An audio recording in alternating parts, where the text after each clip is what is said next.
You're listening to Radio Cosmos. All night long. Bravo! My compliments, little lady. Commercial! Break for 30 seconds. You are now listening to BaaD Radio. Hello and welcome to BaaD Radio. BaaD stands for Business at a Distance. This is a show about local businesses and business networking. And we are here in the News Radio WFLA Orlando studios from 11 a.m. to noon every Sunday. And I am your host, Angela Smerito. Before we jump into the show, I want to give a shout out to a couple of our sponsors. The first being Forge IT Consulting, providing a fully outsourced IT department with a personal touch for small business. ForgeITConsulting.com.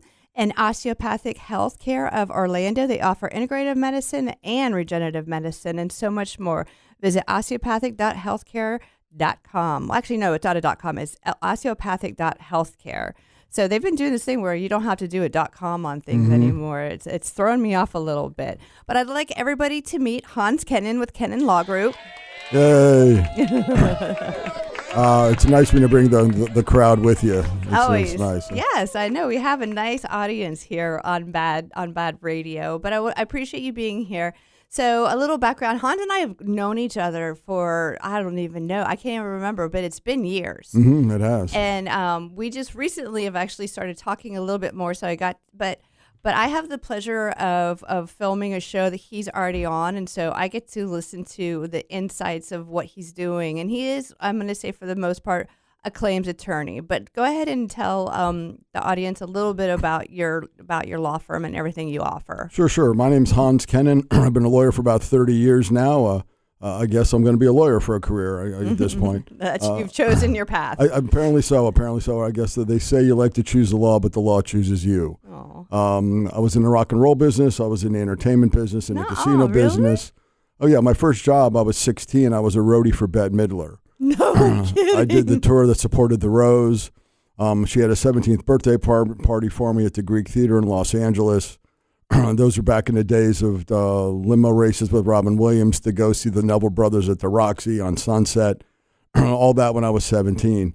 Wow. Are you from California? No, I'm from Newark, New Jersey, originally, and then from South Jersey, Ocean City. And then when I did that work, I did a little work for Frank Zappa, a little work for Van Halen, for Van Halen 2 when they were rehearsing at SIR on Sunset.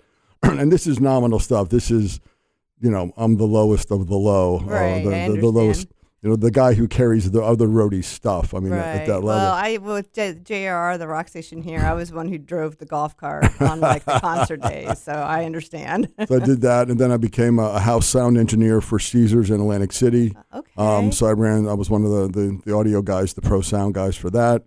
I went over to the Sands. I was there for 5 years. I was one of the audio engineers there, ended up being an entertainment manager. And then I was going to go to law school, and then I got an offer from Donald Trump to go work for him. So I worked for Donald from 1987 to 1990, which reveals probably how old I am. But I started working for Donald when I was 24. What exactly did you do? I was director of entertainment for Trump Castle, one of his properties. And so I helped run his entertainment program, produced his birthday parties with Robin Leach, all those things that went with all of that, all of the Vegas stars and all the newer folks. I've done shows with Eddie Murphy and Bruce Willis and Don Johnson and all the other the Vegas guys. Wow, you're blowing my mind right now, Hans. That's like a whole lifetime. Oh yeah, and I did all that, but the time I was 20, 28, 29, and then I started law school when I was 30. Okay. And then I've been a lawyer since then, and well, that is such a change of direction, entertainment into law. What do you have a background? Your family is in law? No, nobody was. Well, one thing that I did, I always had an interest in kind of being a lawyer, and just but I was going to be a roadie, and not be a lawyer. I was going to be a roadie, kind of a different path there. And I set up a deal with Roseanne Barr to film a TV special at the casino. And I do all the work, and it takes months and months to do. And I finally have a contract, and I go down to the president of the hotel to sign it. And he says, "Did legal see it?" And I said, "No." He goes, well, the legal's got to see it or I can't sign it. And I go down the hall to go see the corporate lawyer at the time. And I show him the deal, and he goes, "Is this a good deal?" I go, "Yeah, it's good." He goes, "Okay." And he opens his drawer, pulls out a couple pieces of paper, a little rider for the contract, staples it to the contract, and puts his initials on it and hands it back. And I go back down to the president. I go, legal saw it. He goes, oh, good, whew. Like this sigh of relief that legal saw it. And he signs it. And I go, man, that dude makes twice the money I make, works half the hours. And all he did was initial this document. And the guy was like, I'm good, we'll sign. Right. And I said, that was kind of the end of that analysis where I've done everything from pulling cable at 5 a.m, up steps for boxing matches. From a vertical perspective, I've done every job in that entertainment business, up to including running TV shows, producing variety shows, producing novelty shows, directing television, done all those things, and that was kind of the last thing I needed. Right. And so I moved to Florida with the hope they would get casino gaming. Okay. And that was 1994, and I was a second-year law student at the time, and I said, I got this locked in, man. I said, they're going to pass casino gaming. I'm going to go back into casino business, and I'll be fully prepared for all this. And the good folks of Florida voted it down. And I went, that was a really good plan. I mean, it wasn't like just, it wasn't a monkey wrench in your plan. It plan. wasn't just hope. I mean, there was a plan. And so I'd come back to Orlando anyway. Well, when that didn't work out, I better get back to Orlando because I'd moved here originally when I first moved down here. And I started doing work for the guys who wrote songs for Justin Timberlake and Johnny Wright. Okay. And all those guys. Lou Pearlman.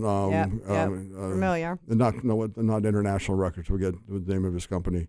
But all that. So we're doing that work. And then they filmed one major film called Rosewood up in Sanford. It was like the only major motion picture ever filmed in Florida, really. And they never do it again. Because they couldn't get enough crew to staff films in Florida because they didn't have enough guys. And this was in the 90s? This is in 1997. Right. And they couldn't find enough crew. They said, well, why come to Florida if I got to bring crew in from out of state? Which is one reason why. Was this before or after they were unionized? It's probably right around the same time. But that's why Atlanta got so big, because they had enough folks there to actually crew what was going to be shot there. So they stopped shooting major motion pictures. Building 22A down at Universal was where a bunch of us used to hang out, entertainment lawyers, Walter Von Huene, who was like Schwarzenegger's voice coach, all these guys in 22A. And then they tear 22A down to build Islands of Adventure. So we're all homeless at that point. And then they left Pat O'Brien, so that was they did. That was about it. And then they ended up they shot television. They shot, I forget what it was called. There was some space age sci-fi show. There was a water one that they did. Right. I can't Quest. Something. Yeah, exactly. That was it. And then they stopped shooting that show to tear that down to build the rest of IOA, Islands of Adventure. So I went from having potential for major feature film to the music industry drying up. Boy band craze dies. Lou goes to jail. All disappears. And the managing partner comes down to my office. I'm working for a big law firm. He goes, hey, you know contracts, right? I go, yeah. He goes, here's an insurance policy. Tell me why Allstate's getting sued, because they don't know why. So I sit down and I figure it out. Like 2 days, I'm like, all right, I got this sorted out. I go down to the partner and I say, all right, I got it figured out. He goes, well, can you give a talk to Allstate? And I said, sure, why not? I'm not doing nothing else for entertainment law because that's starting to dry up. We go down, I give a presentation to Allstate, and they're like, oh, you're like the guy, man. And that day, between like 8 a.m. and 4 p.m., I became an expert in insurance law. Oh, and that's pretty quick. Pretty quick, because basically I gave a presentation. They said, we'd like to send you our work. And I went from knowing nothing really about insurance at all to being the go-to guy for Allstate back around 1997, 1998, give it somewhere in that period. And all of a sudden, I became an insurance lawyer. Right. And so I had two really good plans. Casinos were good. Entertainment was good. Both went into the toilet. And I tell my kids, I tell my children, both of my plans failed completely. Right. And everything worked out fine. And so if there's a life lesson to come out of any of this, my mother used to say, life happens while you're making plans. So I had all these really good plans for things that I enjoyed also. And I've actually now 30 years later continued to do insurance work. And I've actually really enjoyed it and really find it compelling. And I still like winning. I still like figuring out what the insurer hasn't done that they should have done. Right. And I can help people. Well, that's the biggest thing for me is that I have complete respect for you because of the work that you do for the people. So that music means we're going to break. So we're going to take a quick break, and everybody stay tuned because we have more BaaD Radio coming up. Well, welcome back, and this portion of the show is brought to you by Body Street of Winter Park. Experience EMS Fitness Studio, where it only takes 20 minutes a week to get a full body workout. Visit bodystreet.us for your free trial. We want to pump you up. I have to go to Body Street after this, and it's only 20-minute workout, but it's hard. And I'm kind of dreading it a little bit. So, are you familiar with EMS, electromuscular stimulation? You bet. Yeah. It just feels like I'm gonna get all jerky or like it's like a TENS unit, right? And yeah. So you go through a series of poses, like and 4 seconds, and you hold it during that 4 seconds. Oh, okay. And you do that, for 20 minutes, and then by the time it's done, you're like. Sweat. It gives you a full body workout. You are sore. I've lost like 40 pounds to help me get through like all my menopause stuff. Really? It's been a game changer. It sounds like it might be a violation of international law that make you they electrocute you and then you pay for it. I don't know. Well, if you have a pacemaker, I don't recommend it. So, just as a reminder, everybody, we're here with Hans Kennon with Kennon Law, and the first segment, he just blew my mind with background, because you think you know somebody, and then all of a sudden you find out all of these other interesting things, but where it led us is how he became an expert in insurance law. And when we say insurance, he's not selling insurance. He's actually the person that helps protect the homeowner. And I hate saying protect it from their insurance company, but ultimately that is the sad truth. And so what I would like to know about now is how the law has changed over the years. Sure. So it was like the late 90s, you said. So you started to really hyper focus on claims and things like that in the early 2000s, and then all the way up to now. So talk us through a little bit about how the industry has changed. Sure. The industry of being a lawyer has changed as well as the industry on the insurance side. Certainly around 2000 when I joined the largest intergalactic personal injury law firm. I was with them for a long time, for 23 years, went out on my own about 2 years ago. What really changed was that there used to be a lot of protections for the consumer, in all honesty, here in the state of Florida.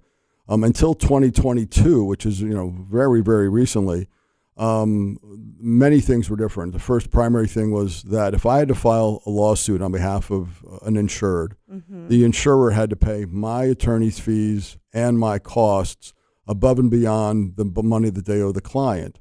Well, let's walk through a scenario. So Sure. I'm a homeowner, and my home, Hurricane Helene comes through, and I get damage. Right. And I file a claim with my insurance company, and I get a denial letter. And then I'm like, well, why would I get denied? And then I send it back to them, and they say no again. And then I call Hans. Sure. And any point along that curve, you can give us a call. If you do make a claim and you get denied, usually people open a letter and say, denied?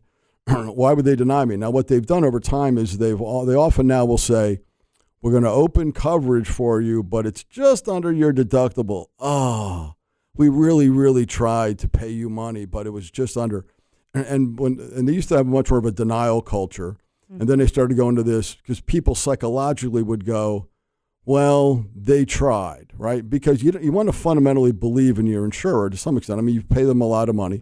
You're with them at times for 20, 30, 40 years.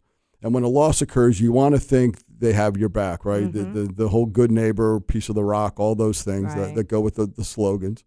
And you want to believe that they're doing the right thing. I have people who call me a year after a denial, and I'll go, where you been? I know, right? Where you been? And they're like, well, we just thought they were going to do the right thing. We were just kind of waiting, and they sent out a second guy, and then they sent out an engineer.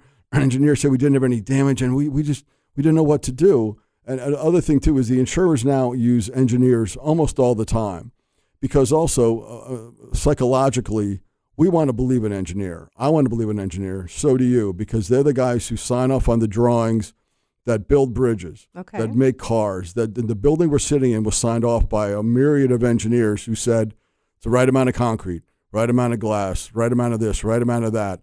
So fundamentally, if we don't believe in engineering, then we kind of go, do I want to go across that bridge next week? Do I want to go into this building? Do I want to go into my own home tonight and not worry about it? The title gives it integrity. It gives it gravitas. Yeah, It does. yeah. It gives it weight. So when the insurer sends an engineer out, and they spend millions of dollars. When I say millions, I mean millions of dollars a year on engineers. There's a variety of companies who do only engineering work for insurance companies. Okay, And you like see a third them, party? And you see them, you see them all the time. And you see the same group over and over, and they seldomly ever find anything. 1% perhaps they'll come back and find some problem that the insurer had denied.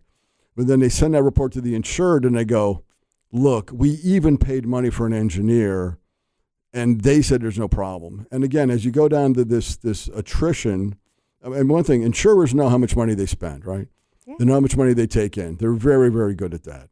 If nothing else, they're good at that. And if you got 10 people who get denied, straight up denied, some of them might call me and go, I don't think that's fair. If they say, look, we're gonna open coverage for you, but it's below deductible, a lot of people go, well, they tried. I mean, they do. I mean, psychologically, and again, you have to, this is very deep-seated stuff.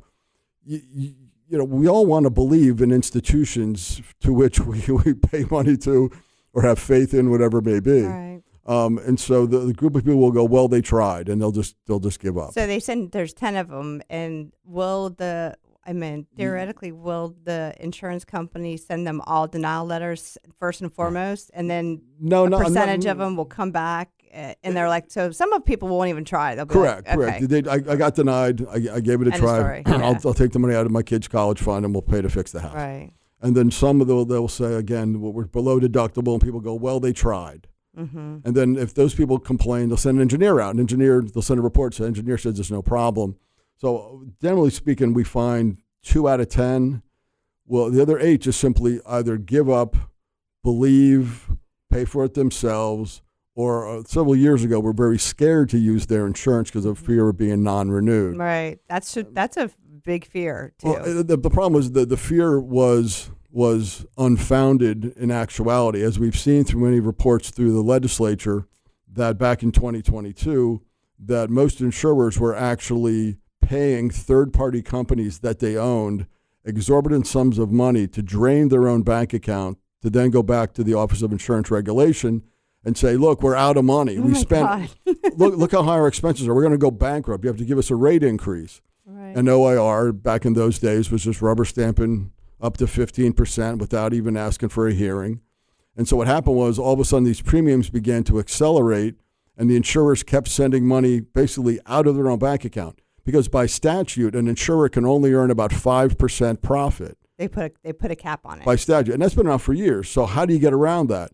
Well, I build third-party companies. I start companies. Are these third-party companies like the engineers that they're hiring Well, engineers, to go well, it's more like adjusting companies to send out the premium notice, companies to send out copies of the policies, and they pay them a huge amount of money to do that, which you don't have to do. They could do it. They're internally. not regulated. And they are not capped at what their profit is.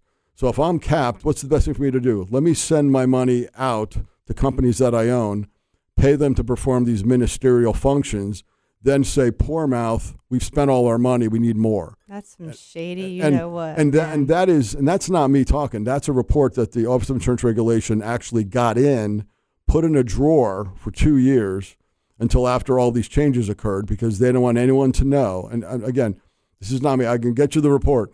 That in order for the governor to say insurance is going bankrupt, premiums are through the roof. Well, yeah, they are. And even there was an interview with the president of American Integrity who said that they actually told people to stop paying claims in order to force more litigation in order to show there was a problem. Jeez. I mean, it's over and over. And somehow all this comes out, and yet there's very little change, and premiums have finally slowed. But we did on the show the other week a whole article that there's a lot of insurers who are still increasing rates at an accelerated rate. And this all stems from giving the insurance. Even Donald Trump complained that Florida was giving away all of their integrity to the insurance industry. So go ahead and hold that thought. You got We're going to pick that up after break. So everybody stay tuned for more BaaD Radio coming up. Welcome back, and this portion of the show is brought to you by Ground Up Property Services. Do you know what your sprinkler system did last night? Probably not. So now's a good time to get your system serviced by Ground Up Property Services today.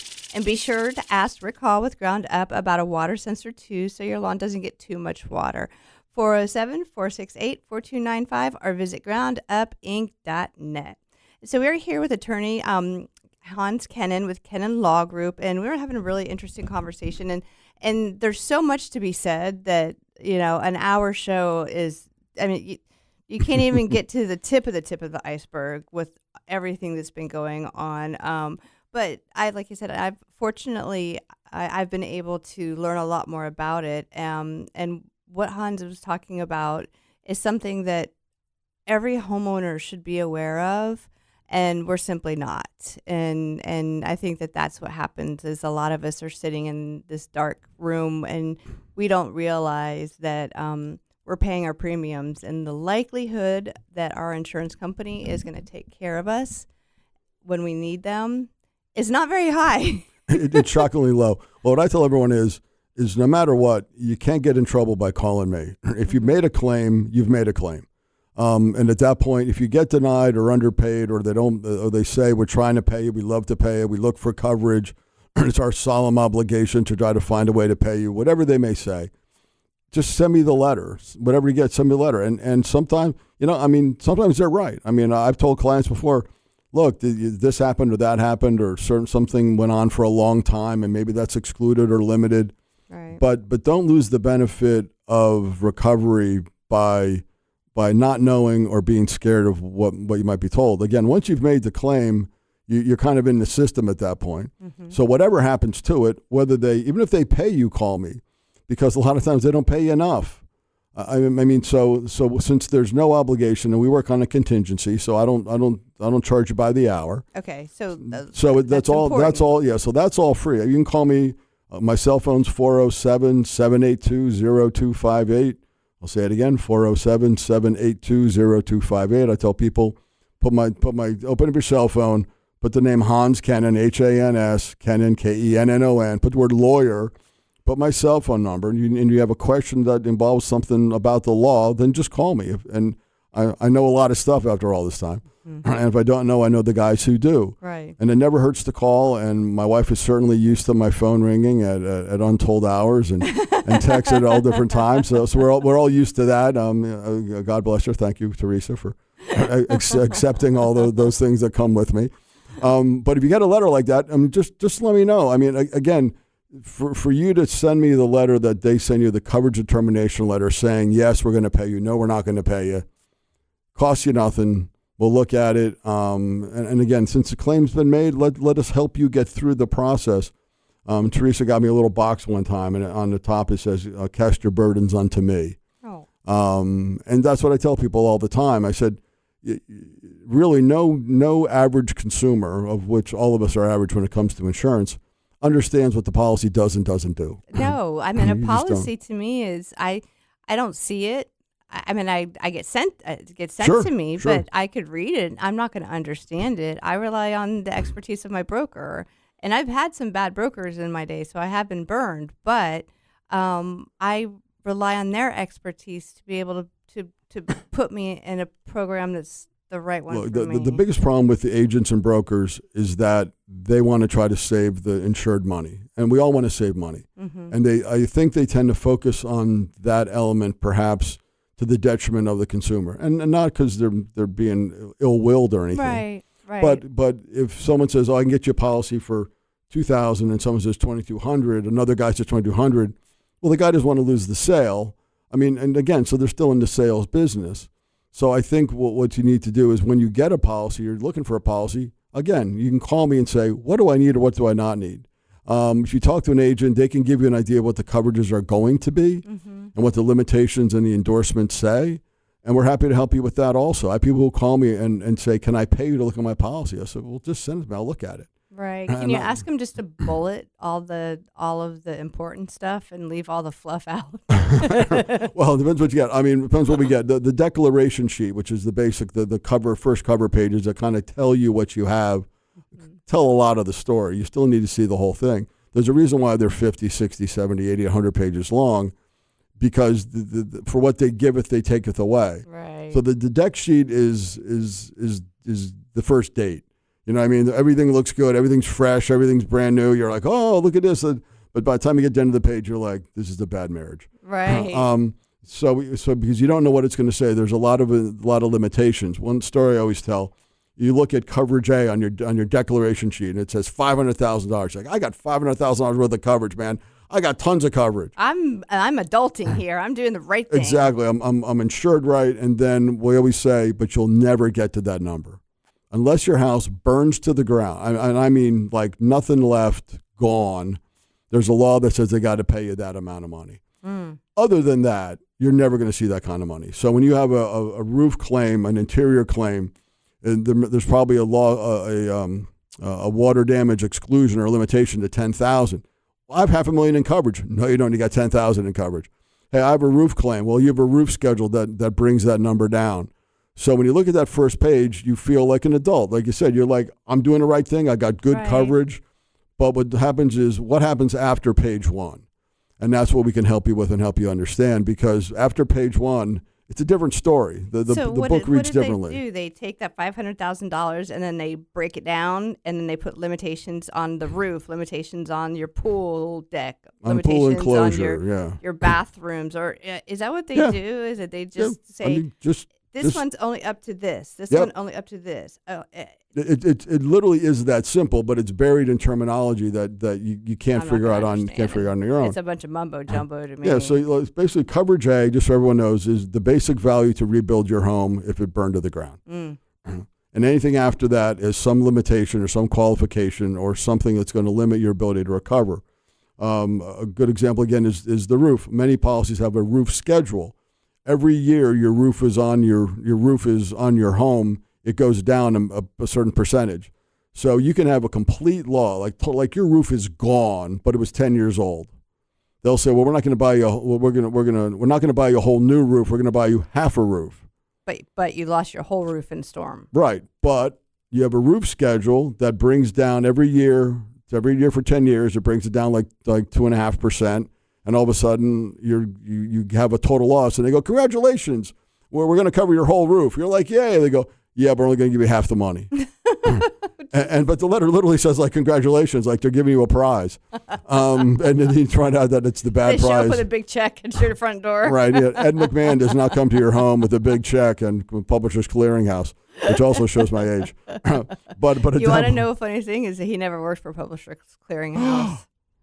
Don't say it's not so. I'm telling you, you can look it up. Really? It's one of those things that they say it's a paradigm where everybody our age and our age group think that he works for Publishing Clearinghouse. He never did. He worked for a competitor. Well, I don't believe it, though. I think that it's just a big scientific experiment. Some conspiracy theory whether or not Ed worked for.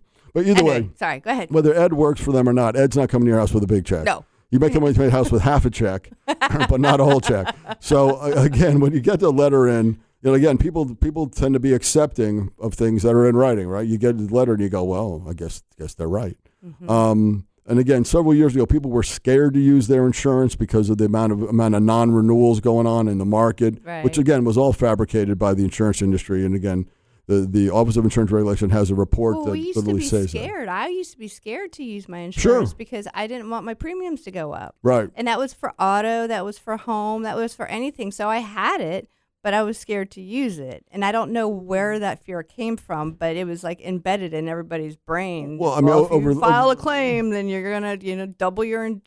It's really not true. I mean, that's the problem with the urban legends of those things. Is generally speaking, you can use your insurance with some. Now, look, you make 5 claims in a year, yeah, you're gonna have a problem. I mean, State Farm's policy said that if you made more than 3, if you had a claim involving them more than 3 times in a year, they were allowed to non-renew you. And I'm like, it's probably fair. Yeah. Whether you did it or you're just unlucky, whatever. They're a little claim crazy. You know what, though? I'm going to hold that thought. I am so sorry. Oh, yeah, no. We have to go to break again. Sure. It goes by so fast. It does, and I know. Apologize for that. No. All right, everybody, we'll be back with more BaaD Radio coming up. Welcome back to the show, and this portion of the show is brought to you by Frogger's Grill and Bar. Looking for a place to go with friends or meet new ones? Then you're looking for Frogger's Grill and Bar, and with four great locations, there's bound to be one near you, and you don't want to miss out on Frogger's amazing menu where everything is fresh, never frozen. Oviedo, Mount Dora, Apopka, and Altamont Springs. Frogger's, hopping with food and fun. Yeah, boy! That's right, baby. Frogger's is like my place. So we have been having a very, very interesting conversation with attorney Hans Kennon with Kennon Law Group. And I already know that we're gonna run out of time because it goes so fast. But I want to pick up where we left off, and we were talking a lot about like insurance policies, because as an adult, sometimes I don't feel like an adult, but I am an adult. I have kids, I have a home, I have a mortgage, I have all the things. But if you were to ask me right now, you know, the only thing I could tell you about my insurance is that I do have flood insurance now, where prior to Ian, I did not have flood insurance. Okay. Because I'm not in a flood zone, and at that time, nobody would even offer me flood insurance. So I don't even think that I could go out and seek it. But I could be wrong. So do you have it now because you are in a flood zone now? No, I have it because my house flooded Whoa. with Ian. Okay. We had so much rain that in the Winter Springs, Oviedo area, and Ian dropped 22 inches of rain in less than 12 hours, and we were already highly saturated prior to that. My neighbors had fish in their front yard from Trotwood Park. Really? Yeah. Wow. And here's what I'm going to jump in with. Well, if you have a leak, if you have a pipe leak I'm just to the consumer. If you have a pipe leak in your home, in your house, quote unquote, floods, when you call the insurance company, don't tell them your house flooded. Yeah, I didn't. Just one of the things people go, my house is flooded. I'm like, no, it's not. Uh-huh. Your house has water in it. It is not flooded. Because you say flood, what the insurance company's going to do is say, we're going to deny your claim because homeowners policies in Florida never cover flood. Yeah. No homeowners policy in the United States covers flood. Flood insurance is a separate policy you have to get underwritten by the United States of America. Mm-hmm. So just be careful. You got a broken pipe, they're pouring water into your house. Do not call and say my house is flooded, because that's going to be a problem for you. Just say I got water damage. I have water coming in my home. Right. And just something to keep in mind with the word flood. Yeah, we have a sunken living room. The house was built in 1980, and it filled up with water. Really? It was like a swimming pool. Wow. We woke up after Ian and thought we were good to go. We didn't lose power, and I kept smelling like this really earthy smell. Mm-hmm. And then through the corner of my eye, I caught a glimpse of the shimmering of the water in the living room, and I was like, that ain't good. No. And we had just refloored the whole house, and it was just a mess. And had FEMA come out. I knew I didn't have flood insurance. Right. And I did have an assessor come out and see if we could say it was wind-driven rain, or, Sure. like I did my due diligence, and we had to pay out of pocket for it. End of story. I always tell people, water that comes down is not flood. Water that rises up is flood. If you open your front door and the water inside is the same height as the water outside, that's a flood. Mm-hmm. But if the water's not that high outside and your house has water in it, that's not a flood, and that's potentially going to be covered under your policy. Yeah, this was a flood. Yeah. It was groundwater that came in and filled it up, and we had a tremendous amount of damage. So since then, I called FEMA. They gave us $300. I was going to say that's the default amount. They come by and they print out one more check for $300. And I was like, thanks for nothing. And so then I applied for an SBA loan because they have this whole damage thing, right? Sure. So I got denied 8 times.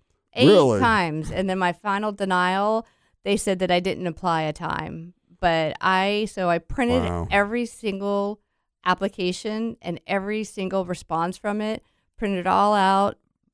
With everything, information, put it in the mail and sent it to him through snail mail, right, and got approved. Oh, well, I mean, they approved good. $58,000 at a really nice interest rate that let us put some pieces back together. It wasn't near the amount of damage we incurred, but still. But 8 times they denied me. and you stop and you go, why do that other than to just simply make people not want to use the system? That's all it is. If you ever talk to my husband, he'll be like, just don't take her on. She's tenacious. She'll fight until somebody just says, give her what she wants, so shut her up. Well, and that's what we try to do at the Kennon Law Group if we can. We try to make enough noise that people start to listen. As we talked about a little bit before, a lot of people have gotten out of this area of practice because when it took away the attorney's fees and costs, yeah, I want to talk about that. It honestly, it made it hard. I mean, this is a much more difficult practice.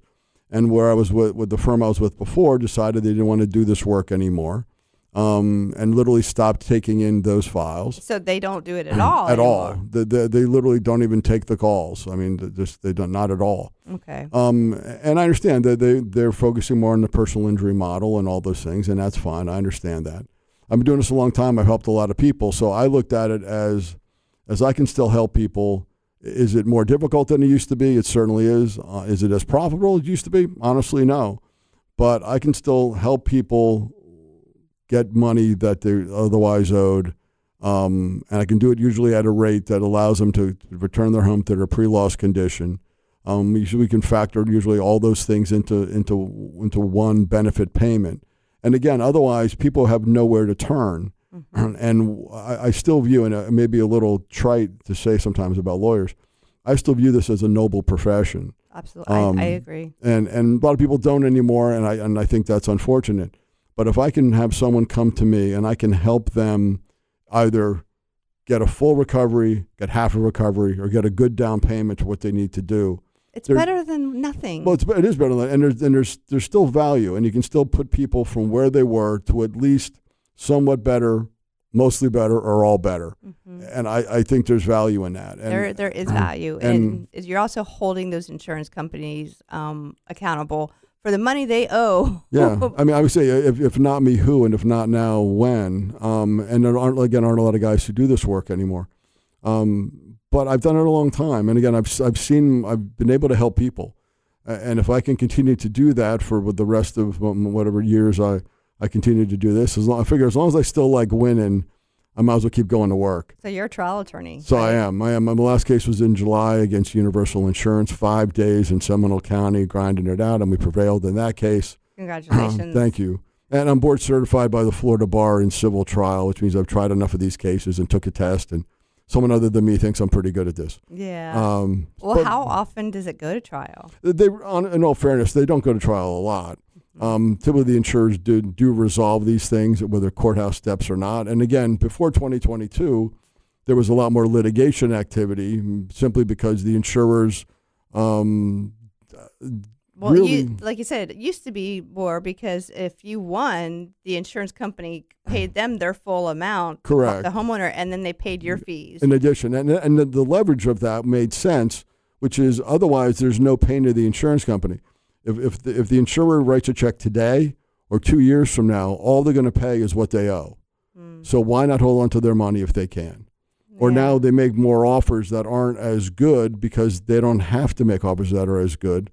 But if you don't ask, you're never going to get anything. Exactly. Well, I almost see it to a point sometimes where insurance companies will spend more money not paying a claim than just paying it and being like, okay, go on. I guess it's to set a precedence. I don't know. Some of it's to make a point. Some of it's just because it's still cheaper. In the long run, you mean? It is. I mean, again, from an actuarial perspective, it's for them. There's an article in the Washington Post that said a non-contested claim was like $11,000 and a litigated claim was like $44,000 of what the total costs were. Some of it is simply they want to make a point, which is why I always have some cases in litigation so they realize we're not kidding around. But generally speaking, the insurer doesn't have any incentive to pay any more than they used to, other than trying to keep their costs down. Right. So it's unfortunate, but again, what we've been able to do is we get you some, most, or all of the money you would not have received had you not given me a call. Mm-hmm. So people could just give you a call. You'll go over their policy, and then if they've been denied, you'll look at all that stuff and go ahead and give all of your contact information. Sure. As well. The phone number is 888-878-4267, which is 888-878-HANS, if you can't remember the 4267. www.kennonlaw.com. Cell phone 407-782-0258.